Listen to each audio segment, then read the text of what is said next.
When I first became the district data coordinator at LinkCourt, I was really struggling with some trends in our data that were concerning. Over the past 17 years, our demographics had changed significantly. We had a much more diverse population when I first started here, and that diversity is wonderful. But what was coming across in our data trends was that we weren't meeting the needs of all of our learners here, that as our demographics were shifting, how we were teaching was not shifting.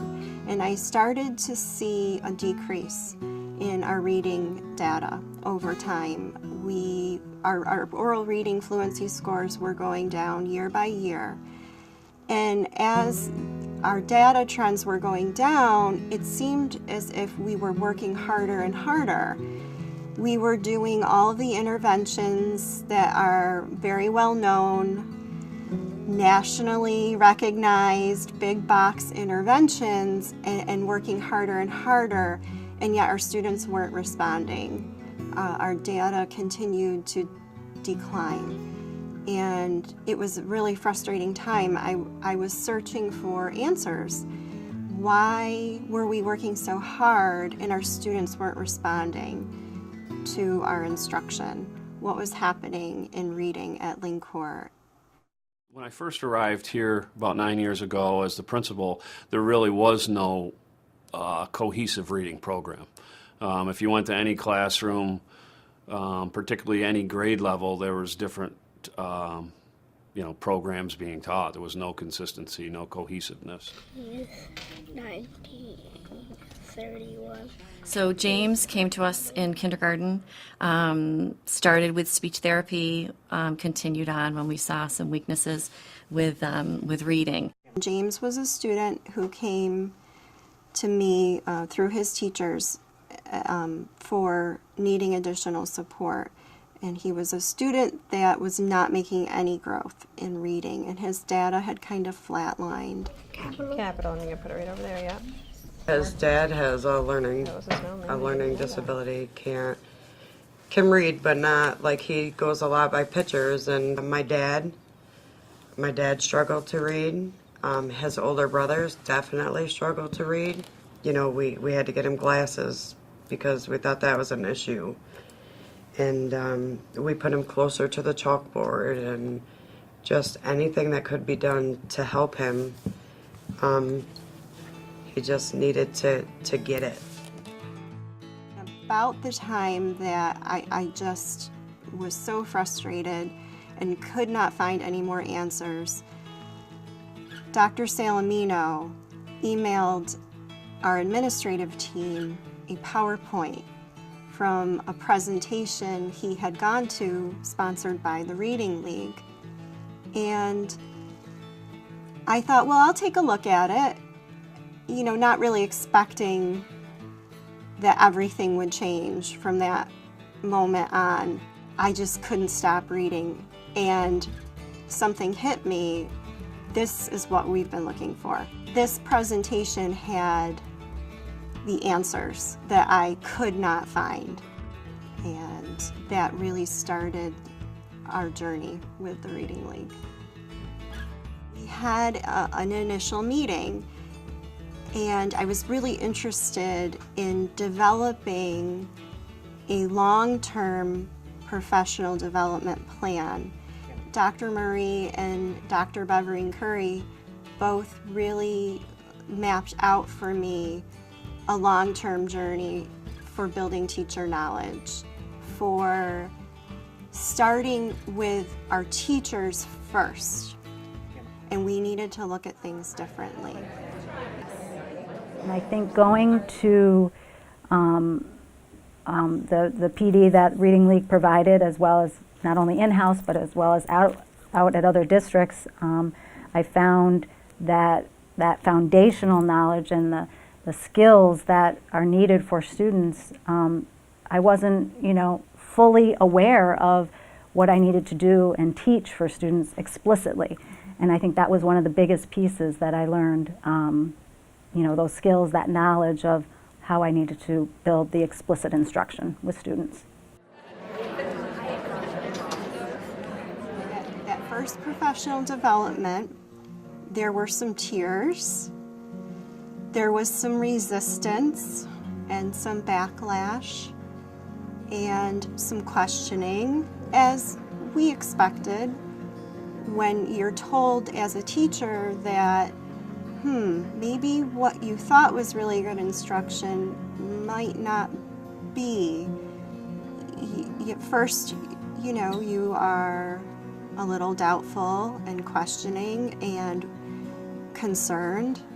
When you start to realize that what you were always doing wasn't what you thought you were doing, it wasn't what your students needed, not because it's your fault as a teacher, but because you didn't know what you didn't know.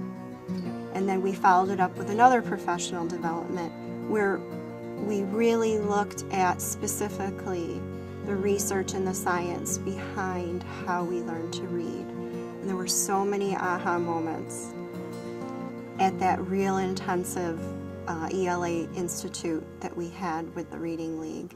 Well, the Reading League definitely, through their professional development here at Lynn-Court and at some of the conferences we went to, helped kind of shift the way we were approaching our reading here and our reading instruction, and gave us some training in PD in programs that could better suit our students here.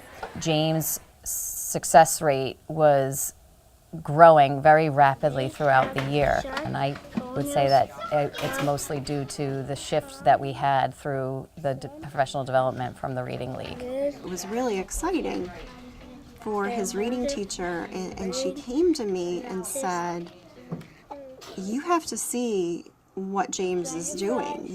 I can't believe it. His growth is tremendous." And all of a sudden, it's like a light bulb went off. And he's reading. He's really reading, and he's excited by it. Because his teacher had called me down, and she had him give me a sweet little gift about being a great teacher. And he had mentioned to me he was out to dinner the previous night to celebrate with his family. Do you remember where we went? Buffalo Wild Wings. He said, "Why, Mom?" And I said, "Well, your reading has been fantastic, and so we want to do something nice, and James's favorite place to go is Buffalo Wild Wings." So I told him he can choose anywhere, and Buffalo Wild Wings is where he chose to celebrate his reading. So normally we take the whole family, his brothers, aunts, uncles, whoever's available, to make it a big thing. I'm really glad that we took that whole year, and really did it the right way and did the whole knowledge piece with our staff. And I think they were, taken back a little bit by the knowledge, and, it was a little eye-opener, but it was fantastic. It was an eye-opener for all of us. Okay, so the new, the reading program that we're using right now is very rich with information and vocabulary. Two of the vocabulary words we just did were concave and convex. So I actually was wearing these earrings a couple days ago, and he came up to me and said, "Mrs. Rudd, your earrings are showing concave and convex." And so I pretty much did like a jig around the room. I was really excited, gave him a high five, and I could tell that he was so proud of himself too for making the connection. I saw it as very empowering because oftentimes you would sit down and you would look at information and you would say, well, what do we do? And now we know where to go. We know what to do.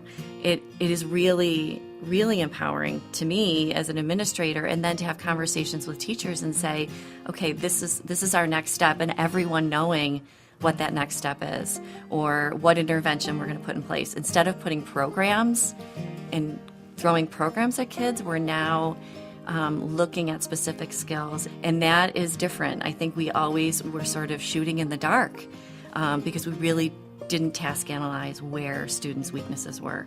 To see it building wide is really incredible, and it makes my job easier because we're all on the same page. We've seen improvements already, which really, considering that we're still in the first year, that I think that's pretty remarkable that we can see something like that. And at all age groups, and we see improvement there, and that the teachers still haven't gone full force with it yet, and we're still seeing the improvement, so I think that's a big deal. It just felt to me like it made so much sense, you know. But to me, I'm always apprehensive because there's always like, okay, well, there's something that's got to be, there's got to be some catch, but it wasn't. It was self-explanatory, and so I just knew that it would really have a big impact on the staff and obviously on a kid. So it was something that you got to bring the leadership team on board, and just being at those, whether it's trainings or those events, is really important. The teacher said if he sees a child struggling in the class, he will offer to help. He raises his hand now. That's not, he was like a clam. He closed up if he felt he couldn't do it. And now it's him raising his hand to read. It's not hiding in a corner anymore. Well, I think this is bigger than we realize. And I know look at it more of as a social issue with kids being able to read and literacy as a whole. And I'm more big picture, so what I see is we're creating opportunities for kids by giving them those essential skills that they need. Food, water, shelter, and literacy are essential for kids to be successful. So I look at it at the big picture of we're creating learners, successful students who will be able to go beyond the school system and be successful. And that's really what we want. And by providing them with solid reading instruction, that's what we're doing.